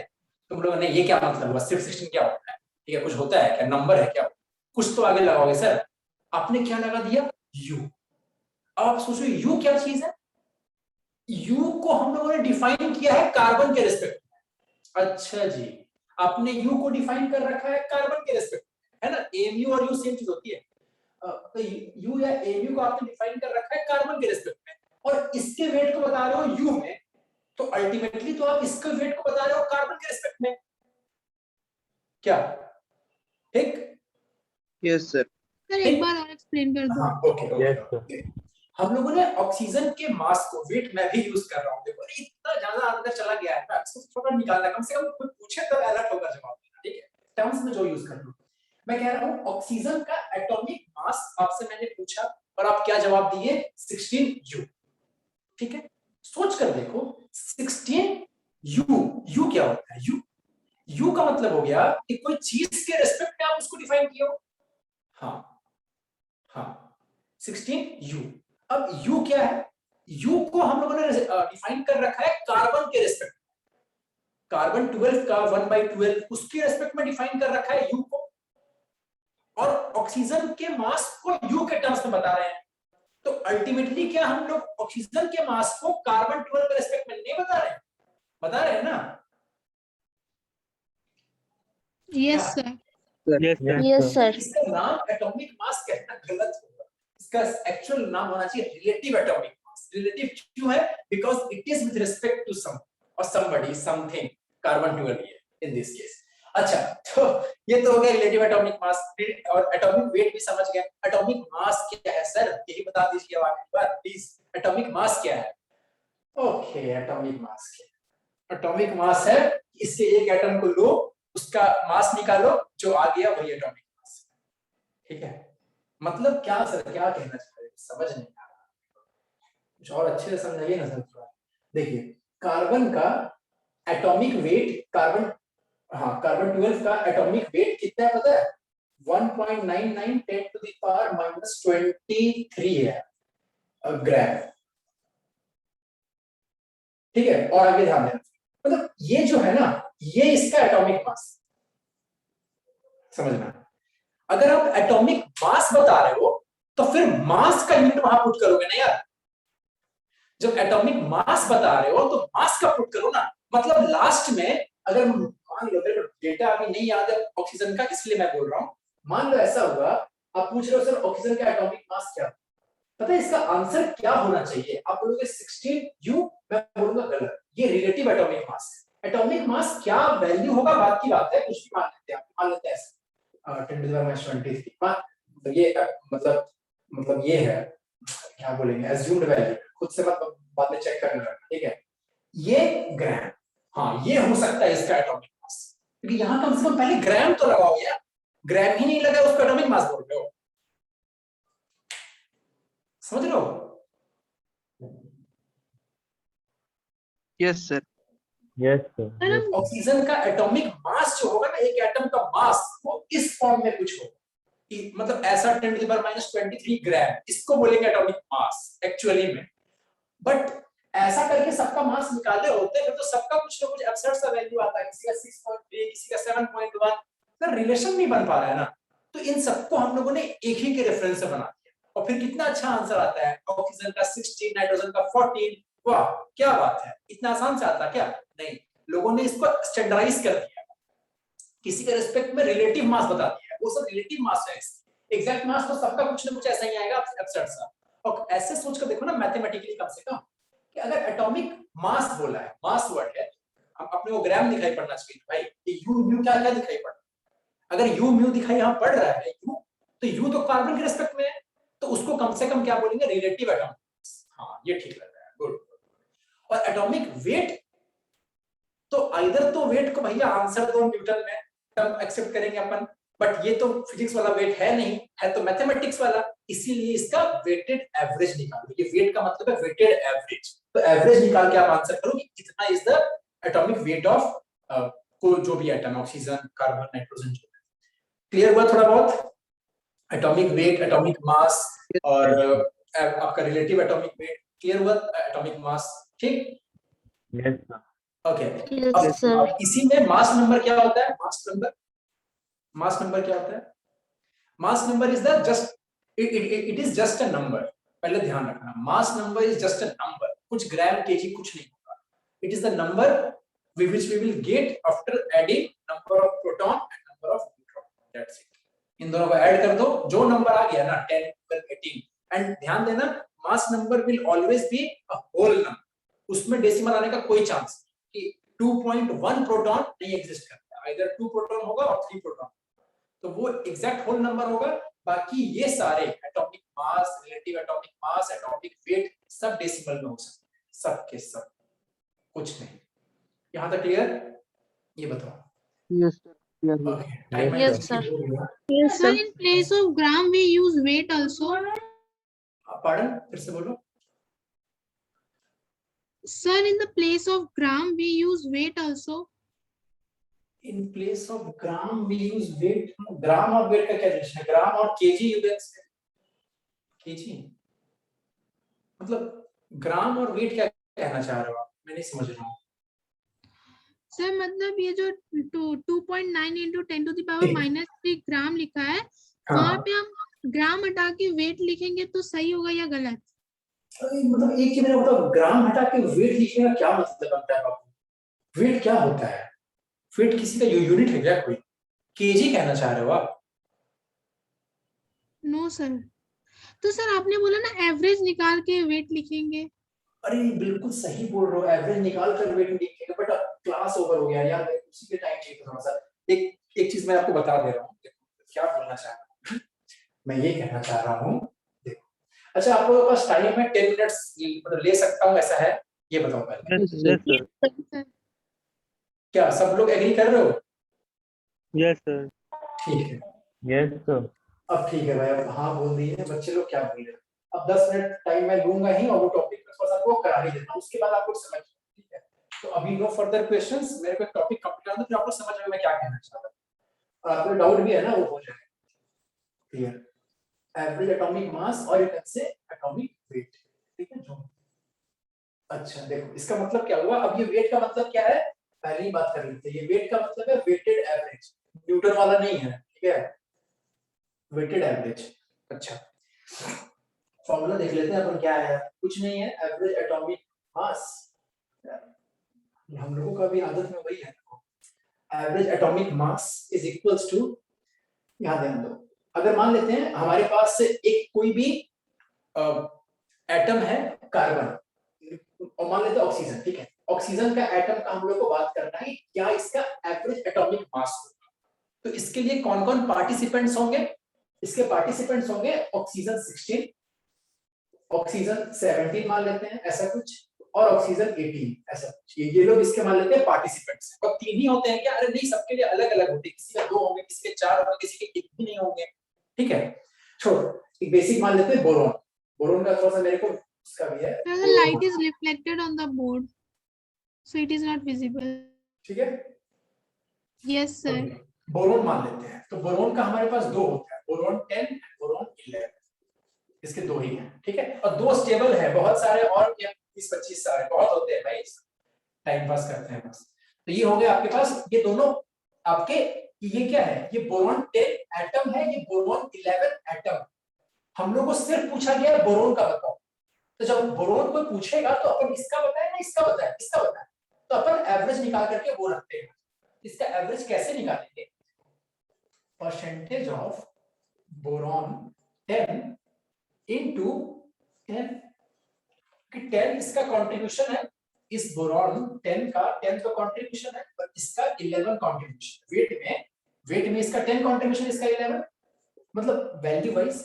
और यहाँ पे परसेंटेज ऑफ बोरॉन 11 into 11, ये बताओ अपॉन 100, ये जो वैल्यू आएगी ना वो हमें बताएगा एवरेज एटॉमिक वेट। और ये तरीका हुआ निकालने का वेटेड एवरेज, कि कभी भी लाइफ में निकालना हो वेटेड एवरेज तो इसी तरीके से निकाला जाएगा। उसका वैल्यू कितना है इनटू इसका, उसका वेटेज कितना है, वैल्यू कितना है वेटेज कितना है, ठीक है।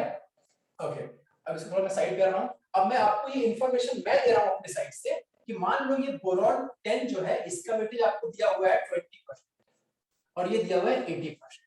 नेचर में इतने इतने अमाउंट में वो प्रेजेंट होता है। तो क्या करेंगे अपन, यहाँ परसेंटेज ऑफ बोरॉन 10 कितना है 20, तो 20 into 10 प्लस ये कितना है 80, सो 80 into 11 upon 100। ये जो आएगा ना ये वेटेड एवरेज वैल्यू आएगा, एवरेज एटॉमिक वेट का वैल्यू आएगा, मास का वैल्यू आएगा किसके लिए, बोरॉन के, ठीक है, कंसीडरिंग ऑल इट्स आइसोटोप्स। क्या आएगी वैल्यू बताओ, जल्दी बताओ। 200 और ये 8800 90, क्या आ रही है यार, बताओ बताओ फिर से बताओ क्या आएगी वैल्यू। 200 प्लस हाँ हाँ 200 प्लस आगे बताओ 880 अपॉन 100। हाँ 100 कितना हो गया ये 1080 अपॉन 10.8। आ गया 10.8। ये है बोरॉन का एवरेज एटॉमिक मास। ध्यान रखना, अब तुम इसमें ये सवाल मत पूछना सर तो किसका हुआ, बोरॉन 10 का ना बोरॉन 11 का। अरे भाई अभी तो ये इतना देर में ये बोरॉन का सबका मिला करके बोलो, 10 का इतना कंट्रीब्यूशन, 11 का इतना आया आपके पास एवरेज एटॉमिक मास। इसको क्या बोलते हैं, इसको कुछ भी बोल सकते हो, एम भी बोल दो, यू बोल दो, कुछ भी बोलो। आपने ये 10 किस में लिया था, यू में लिया था ना, 11 किस में लिया था, यू में लिया था ना, ये भी किस में आएगा, यू में आएगा। ये हुआ निकालने का तरीका क्या, एवरेज एटॉमिक मास, ठीक है। अब यहां से एक तो क्वेश्चन कम से कम करेंगे, उसके बाद अगले क्लास में करेंगे एक क्वेश्चन आप लोग करना है, फिर अपन आगे बढ़ेंगे, ठीक है। अब एक चीज यहाँ पे और ध्यान दो, यहीं पे क्या होता है ना, यहीं पे एक चीज और हो सकता है, ये इंफॉर्मेशन आपको परसेंटेज में जब मैंने देकर रखा था ना 20% 80%, वो परसेंटेज में नहीं दे करके केमिस्ट्री में जनरली मोल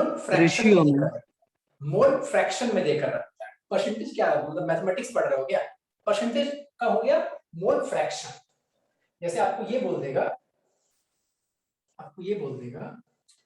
कि आपका हो गया, आपको ये बोल देगा कि जो बोरॉन 10 प्रेजेंट है उसका फ्रैक्शन है आपका 1/5 उसका मोल फ्रैक्शन, और बोरॉन 11 का जो मोल फ्रैक्शन है, ऐसा करता हूं, बोरॉन 10 का जो मोल फ्रैक्शन है वो है 1/5 और बोरॉन 11 का जो मोल फ्रैक्शन है वो है 1/5। ध्यान से देखोगे तो मैं अभी भी 20% और 80% नहीं कह रहा हूं, इंफॉर्मेशन सेम है बट तरीका बदल गया बस। तो उसमें फॉर्मूला भी हल्का सा अपन बदल देंगे, जहां परसेंटेज ऑफ बोरॉन 10 है ना वहां कर देंगे मोल फ्रैक्शन ऑफ बोरॉन 10, समझना बात, इनटू 10। अब इनटू के साइन को ऐसा दे डॉट्स है, ये भी इनटू जैसा लग रहा है। ये हो गया आपका बोरॉन 11 का जो भी होगा ध्यान देना, ठीक है, इनटू 11 अपॉन दोनों मोल फ्रैक्शंस का सम 1 होता है, हमेशा मोल फ्रैक्शन का सम 1 ही आता है। परसेंटेज लिए थे 80-20 तो 100 लिखे थे ना सम, यहाँ पे फ्रैक्शंस है तो 1। ये हुआ, अगर मोल फ्रैक्शन में इंफॉर्मेशन है तो मोल फ्रैक्शन इनटू ये, अगर परसेंटेज में है तो परसेंटेज इनटू, ठीक है। अब इसके बाद एक क्वेश्चन बस करो, चलो क्वेश्चन पहले आपसे पूछ रहा हूं, आपको बताना है मेरे को सबका मॉलिक्यूलर मास, ठीक है, बताओ जल्दी बताओ, हाइड्रोजन गैस का first 2, nitrogen gas 28, oxygen gas 32, helium 4 4 ठीक है, ठीक चल रहा है सब कुछ, हाँ सर बहुत अच्छा लग रहा है। और कुछ जल्दी, हाँ ठीक है। एयर भी तो गैस है, बताओ क्या हो गया, शांत हो गया सब,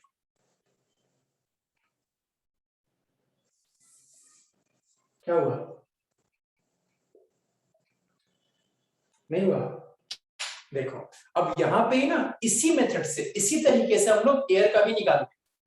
अपने को अब सोच कर देखो एक बार, क्या दोनों एनालॉजी नहीं है? अभी हम लोगों ने क्या किया, बोरॉन का निकाला और उस बोरॉन में दो लोग थे मिक्स्ड, एक बोरॉन 10 एक बोरॉन 11, तो दोनों का कंट्रीब्यूशन देख करके बोरॉन का निकाला।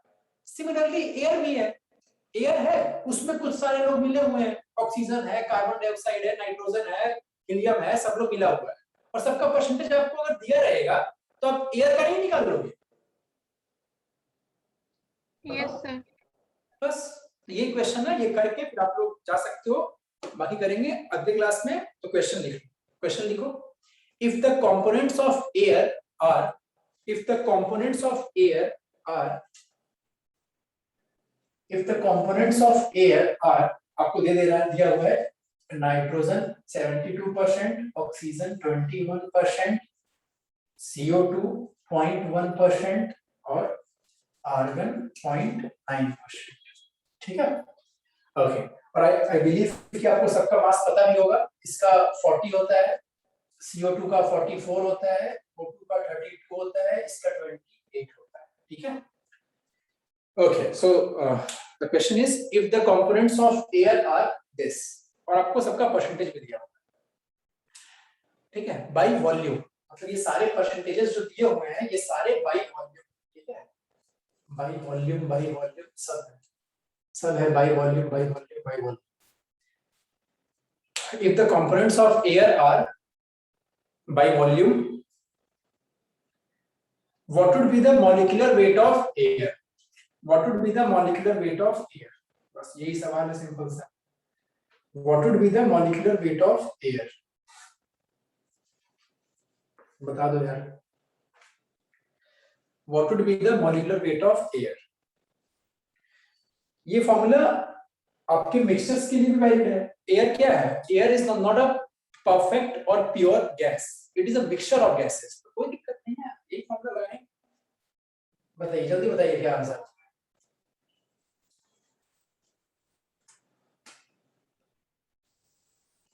Molecular mass of air,